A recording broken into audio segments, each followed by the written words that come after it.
Capítulo 2. Primera instalación. Artículo 2. Punto 1. De conformidad con lo establecido en el Reglamento de Estaciones de Aficionado vigente, todo aspirante a la obtención de licencia de estación de aficionado deberá solicitarlo de la Dirección General de Telecomunicaciones y presentar la documentación necesaria en la Jefatura Provincial de Comunicaciones correspondiente. Punto 2. La documentación comprenderá una memoria descriptiva de la estación que desee instalar, en la que se especificarán las características técnicas de los equipos transmisores y receptores radioeléctricos, sistemas radiantes y elementos accesorios. Punto 3. En lo que se refiere a las antenas y elementos anejos, y en el caso de que el solicitante desee instalar las antenas en el exterior del edificio que use, la memoria comprenderá un plano o esquema detallado de la instalación del mástil o soporte de la antena, señalándose en él la ubicación de otros sistemas captadores o transmisores de energía radioeléctrica, existentes en el mismo edificio o en sus inmediaciones. Cálculo y descripción de soportes, riostras, anclajes, resistencias de suelo y elementos en que vayan a apoyarse. Cálculo de la resistencia a los agentes exteriores propios del lugar de la instalación, tales como viento, nieve, etc., así como una fotocopia de la escritura de propiedad del inmueble, de la división horizontal del mismo o de cualquier otro título jurídico que legitime el uso tal o parcial del edificio de que se trata. Punto 4. En cualquier caso, deberá hacerse constar el nombre y dirección del propietario del inmueble o, en su caso, la dirección del presidente de la comunidad de propietarios del mismo. Artículo 3. Una vez aceptada la memoria de instalación presentada, previas las correcciones que la Administración estimase necesarias, si fuese el caso, la Dirección General de Telecomunicaciones lo comunicará de manera fehaciente a la propiedad, o en el caso de tratarse de un edificio en régimen de propiedad horizontal, al presidente de la comunidad de propietarios, con objeto de que éstos lo conozcan y puedan alegar en el plazo de 2 meses, lo que pudiera oponerse a la idoneidad del emplazamiento de las instalaciones aceptadas o los perjuicios que se pudiera causar a los elementos privativos y comunes o al uso de los mismos.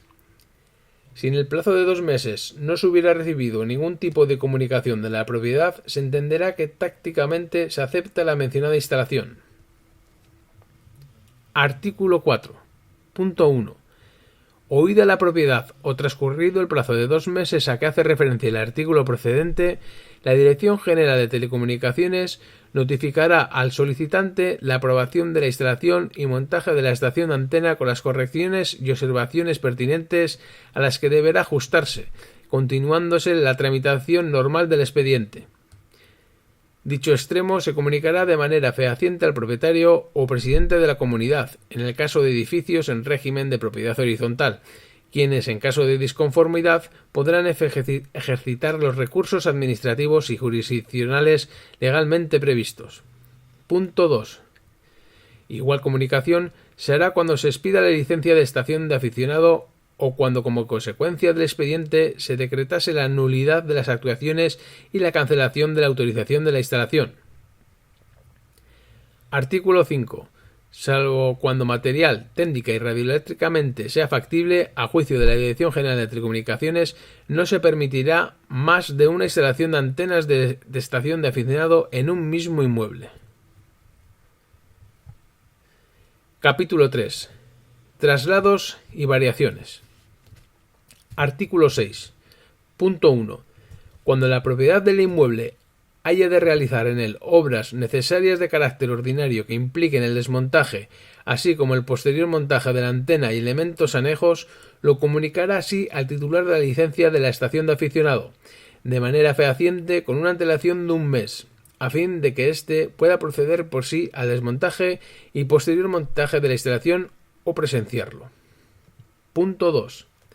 Tanto en un caso como en otro, de conformidad con lo que establece el artículo 3 de la Ley 19/1983, la instalación de la antena deberá quedar en condiciones similares a las que tenía anteriormente, no pudiendo el titular de la licencia de estación de aficionado exigir ningún tipo de indemnización.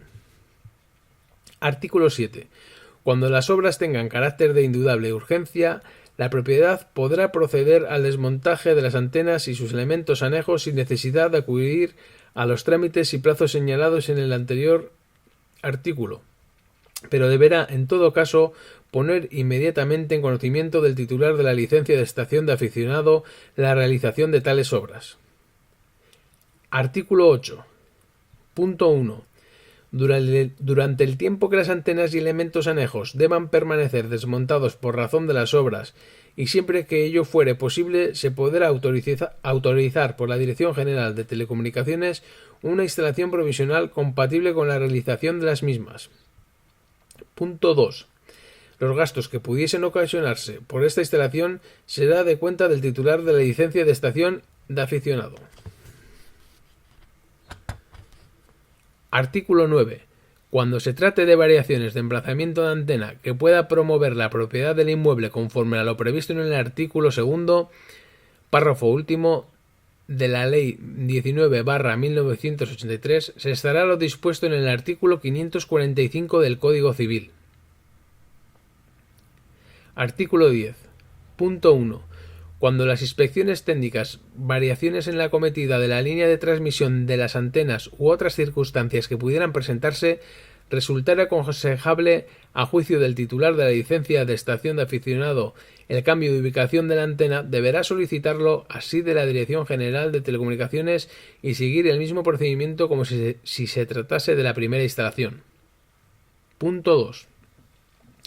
Los gastos derivados de la realización de estos trabajos, así como los que correspondan a la reposición a su estado primitivo de los elementos constructivos que hubieran resultado afectados por el anterior emplazamiento, serán del cuenta del titular de la licencia de estación de aficionado. Artículo 11. De conformidad con el vigente reglamento de estaciones de aficionado, cuando el titular quiera realizar con carácter de experimentación cualquier modificación en las características de las antenas y elementos anejos que no impliquen cambio de ubicación del soporte, deberá comunicárselo a la Dirección General de Telecomunicaciones, a los efectos de asegurar la resistencia mecánica y demás características de seguridad que deban tener las antenas y elementos anejos en todo momento, siendo en este caso potestativa de la Administración la realización de la visita de inspección técnica, según la importancia de la modificación que se pretenda. Capítulo 4. Prescripciones técnicas de las antenas y sus elementos anejos. Artículo 12. Punto 1. Las antenas y elementos anejos se instalarán de forma que no produzcan molestias, peligro o daño a personas o bienes, que se garantice el derecho de terceros a no sufrir daños en su propiedad derivados de la instalación. Punto 2. En los casos en que las antenas se sitúen en azoteas o lugares transitables, se señalizarán los anclajes y riostras cuantos elementos puedan obstaculizar el paso o entrañar peligro para las personas. Artículo 13. Punto 1. La instalación de las antenas se hará de modo que se respeten las separaciones entre ellas y los elementos, instalaciones y antenas de otros servicios para que estos no resulten degradados en su funcionamiento. Punto 2. Esta separación, sobre todo en el caso de antenas horizontales, será tal que en las peores condiciones ambientales previsibles sea la suficiente y en cualquier caso dejen una altura libre de 3 metros sobre el plano de paso. Artículo 14. Cuando las antenas y sus elementos anejos se hallen situados en la proximidad de líneas eléctricas aéreas, se colocarán con arreglo a lo que dispone el Reglamento Eléctrico para baja tensión y sus instrucciones complementarias, así como con cualquier norma que el Ministerio de Industria y Energía haya dictado en la materia y de forma que se garantice plenamente la imposibilidad de contacto con dichas líneas.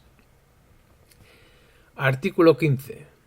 En el caso de antenas cuyos elementos radiantes sobrepasen o puedan sobrepasar el espacio del inmueble donde estén o puedan estar situados, la Dirección General de Telecomunicaciones podrá exigir un tratamiento especial con condiciones más estrictas para el montaje, que serán estudiadas por el órgano correspondiente en cada caso.